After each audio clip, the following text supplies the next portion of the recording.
गया? अच्छा, आपने आज क्या पढ़ाओगे? चलो स्टार्ट करो।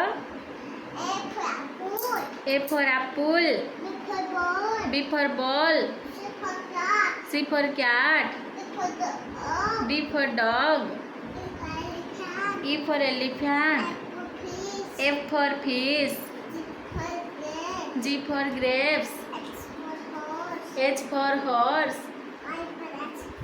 I for ice cream, J for jug, K for kite, L for lion, M for monkey, N for nest, O for orange, P for parrot, Q for queen, R for rose flower, S for sheep, T for tiger,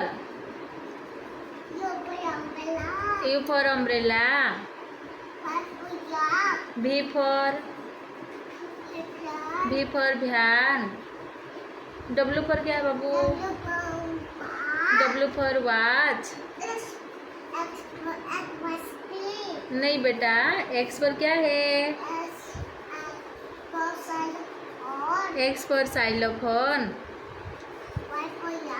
Y for yak, Z for zebra। Very good. मामा 1 2 भी पढ़ा दो।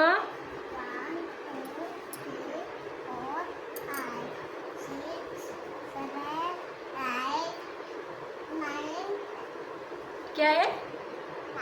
10। Very good, thank you गुगू। आपने को dance आता है?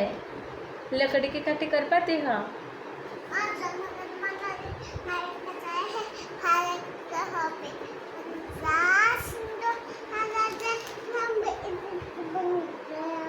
अच्छा, हाँ